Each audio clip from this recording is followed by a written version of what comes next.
প্রতিদিনের daily blog নিয়ে চলে আসলাম। আসসালামু আলাইকুম, আপনারা কেমন আছেন? আমি আলহামদুলিল্লাহ ভালো আছি। তো প্রতিদিনের খাবারের ব্লগগুলি আমি আপনাদের মাঝে শেয়ার করি, তো সেটাই আপনাদের মাঝে শেয়ার করতে আজকেও আবার চলে আসলাম। তো আজকে ফার্স্টে ট্রাই করেছিলাম হচ্ছে আপনার শুটকির বোনা।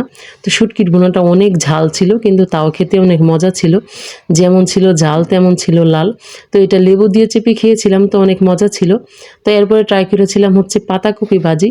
তো পাতাকপিটাও আপনার ধনিয়া পাতা দিয়ে ভাজি করেছিলাম। তো এটাও কিন্তু অনেক খেতে অনেক মজা ছিল, কারণ শীতকালীন সবজি কিন্তু প্রত্যেকটাই অনেক খেতে অনেক ভালো লাগে। তো প্রতিদিনই তো আপনাদের মাঝে আমার খাবার ব্লগগুলি শেয়ার করি। তো যদি ভিডিওটা ভালো লাগে অবশ্যই লাইক কমেন্ট শেয়ার করবেন। আর যারা নতুন বন্ধু আছেন তাদের কাছে তো প্রতিদিনই রিকোয়েস্ট থাকে, আপনারা অবশ্যই ফেসবুক থেকে দেখলে একটু ফলো দিয়ে দিবেন, আর ইউটিউব থেকে দেখলে অবশ্যই সাবস্ক্রাইব করে দিবেন। তো আর যারা করে দিয়েছেন অলরেডি তাদেরকে অনেক অনেক ধন্যবাদ। তো এরপরে ট্রাই করেছিলাম হচ্ছে আপনার সিম আলু ফুলকপি দিয়ে একটা তরকারি রান্না করেছিলাম। তো আজকে তরকারিটাতে বেশি ঝোল রাখিনি, এটা রুই মাছ দিয়ে রান্না করেছিলাম। তো এটাও খেয়ে নিয়েছিলাম আলহামদুলিল্লাহ।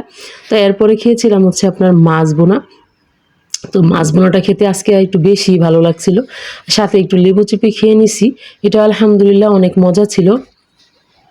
তো মাছ বোনা দিয়ে খেতে খেতে যারা ফেসবুকে কাজ করেন তাদের উদ্দেশ্যে বলতেছি, ফেসবুকে যারা কাজ করেন তারা তাদের সামনে ভিডিওটা গেলে কোনোদিনও ভিডিওটা ধাক্কা দিবেন না।